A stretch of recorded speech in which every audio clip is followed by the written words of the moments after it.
खुदा की परिभाषा हुवल अव्वल हुवल आखिर हुवल जाहिर हुवल बातिन व हुवा वकुल्लै शैइन अलीम। हुवल अव्वल, he is the first, there is nothing before him. हुवल अव्वल, हुवल आखिर, उसके बाद कुछ नहीं होगा। वो परवरदिगार वो है जिसके आगे कुछ नहीं होगा, उसके आगे कुछ है नहीं। हुवल जाहिर, जितना दिखता है वो सब वही है। हुवल बातिन, जो हमें दिखता है वही थोड़ी है। चंद्रमा का पिछला हिस्सा नहीं दिखता तो क्या है नहीं? तो जो तुम्हें नहीं दिखता लेकिन है वो भी वही है।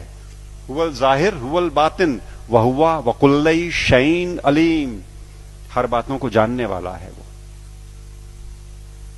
और क्या कहते हैं वेद, क्या कहते हैं? शिव सहस्त्र नाम में भगवान शंकर के 1000 नाम हैं। अनाद्यंतः व्यक्ता व्यक्तः बहुश्रुतः। अनाद्यंतः, जिसका आदि नहीं, जिसका अंत नहीं। अनाद्यंतः व्यक्ता व्यक्तः, जो व्यक्त है वो सारा वही, जो अव्यक्त है वो वही। बहुश्रुतः, सर्वज्ञ, सब कुछ जानने वाला, कॉन्शियसनेस का सोर्स है ना वो, इसलिए सब कुछ जानने वाला वही परमात्मा, वही परवरदिगार। और Bible, I am the alpha and the omega, I am the alpha and the omega, I am the first and the last. किससे लड़ रहे हो और क्यों लड़ रहे हैं? हम क्यों नहीं कोर में जाते और उन एक बातों को देखते जो एकदम एक तरीके से डिफाइन करता है उस परमात्मा को, और उसको छोड़ करके हम छिलकों पे लड़ाइयां लड़ रहे हैं। गूदे छोड़ करके हम छिलकों पे लड़ाइयां लड़ रहे हैं, जाने गंवा रहे हैं, दुकानें जलाते हैं, शहर फूंक देते हैं, और अपने इस देश की और आसपास के पड़ोसी देशों में भी तबाहियां कटी हुई हैं छिलकों की लड़ाई पे।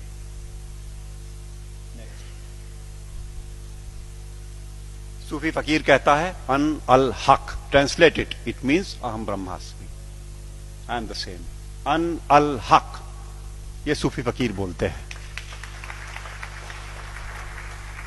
लेकिन हम हैं कि लड़ने से बाज नहीं आने वाले। हम हैं वो इसे नहीं सुनेंगे, न मानने को तैयार होंगे।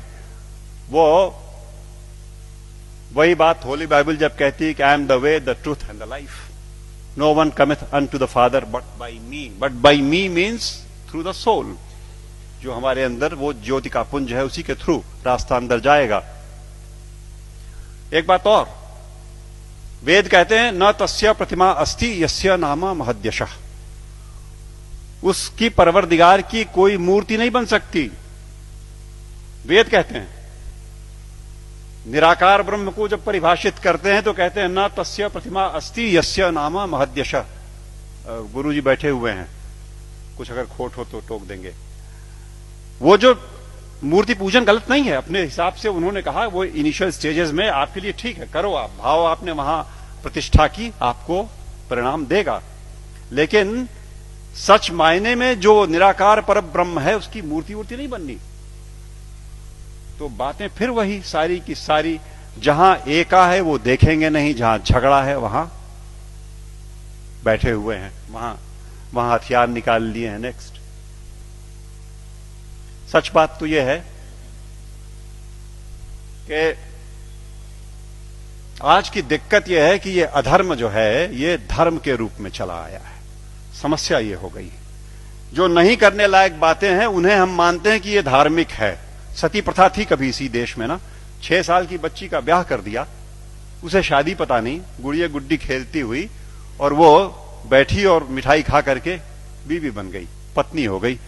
और बगल के गांव का लड़का 8 साल का किसी बीमारी में चला गया, अब ये सती हो गई। अब इसे चढ़ा दो किसी ढेर सारे लकड़ी के ढेर पे और लाठियों से पीट के और ढोल डपाटे मचाते हुए सती कर दो। पागलपन। It was never a prescription of any of the religions that we have. लेकिन वो एक बार धर्म मान लिया लोगों ने तो अपनी बेटियों को जला दिया। दिक्कत तब है जब देश में अधर्म धर्म का लबादा ओढ़ के आता है, लड़ाई लंबी हो जाती है। हम उसे धर्म मानते हैं जो अधर्म है। अभी चल रहा है, मैंने कैंपेन किया जबलपुर में, एंटी क्रैकर कैंपेन। दिवाली पे मर्यादा पुरुषोत्तम भगवान राम के आगमन के नाम पे ये देश, विश्वनाथ जी, 6000 करोड़ रुपए का बारूद अपने आसमान में भरता है। 6,000 करोड़ का बारूद उस देश में जहां दिवाली के दिन करोड़ों के हाथ में एक बताशा नहीं और एक दिया नहीं। अधर्म। जुआ खेलते हैं, शराब पीते हैं, दिवाली में लक्ष्मी जी प्रसन्न हो जाएंगी जुआ खेलने से। What a madness is that. लेकिन चल रहा है। अधर्म जब धर्म का लबादा ओढ़ के घुसेगा समाज में तो निकाले नहीं निकलेगा आसानी से, और अगर वो निकलेगा आपके प्रयास से। आप जगे हुए लोग हैं, आपके प्रयास से जाएगा। राह चलतों के प्रयास में से वो बात नहीं आनी, वो समझ ही नहीं सकते। या आप सुन तो रहे हो, आप शायद समझ भी जरूर रहे होगे। इस देश का एक बड़ा हिस्सा इन बातों को न सुन पाएगा न समझेगा। धैर्य नहीं उसके पास, समझ भी नहीं उसके पास। और आवश्यकता इस बात की है कि अधर्म जब धर्म का लबादा ओढ़ के आए तो पहचान के इग्नोर कर दो। लड़ाई नहीं लड़नी, आवश्यकता नहीं उससे लड़ाई की। It only needs to be ignored and probably that will do the trick next. सच बात तो यह है कि हम, जैसा मैं कह रहा था, कि हम छिलकों की लड़ाई में लगे हुए हैं, गूदे की ओर ध्यान नहीं दे रहे। और मेरे घर पे मैं शाम को आसपास के मोहल्ले के गरीब बच्चों को पढ़ाता हूं, थोड़े से। उन्हें रोज एक टॉफी एक बच्चे को देता हूं, उनको इनकरेज करने को कि वो आए। और वो अब जाके थमा है कुछ दिनों पहले, वरना रोज का झगड़ा था। एक टॉफी लाल रैपर में, हरे रैपर में, पर्पल रैपर में। ओ मुझे लाल चाहिए सर, मुझे हरी वाली चाहिए। लड़ने पे आमादा आपस में।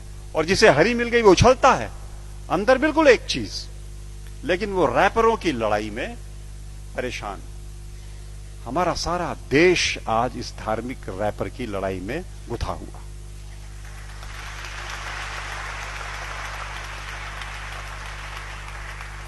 और यकीन मानो आपकी वो परवरदिगार ऊपर से देखता होगा तो बड़ा हंसता होगा।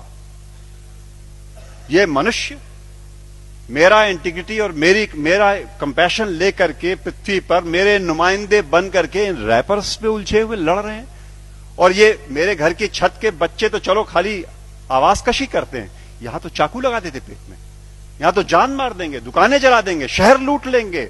उन रैपर्स की लड़ाई में कब तक चलेगा मित्रों? सच बात तो यह है, मैं हल्का महसूस कर रहा हूं आज आपके बीच में ये बातें कह करके। मैंने ये बोझ उतार करके आपके कंधे पे डाला। आज मैं अकेला था ये बात बोलने को। आज के बाद आप सबके ऊपर ये जिम्मेदारी है कि आप एक बार रुको, ठहरो, सोचो, जागरूक हो और जागरूक करो औरों को, वरना ये देश की तबाही ऐसे ही चलती रहेगी। नेक्स्ट।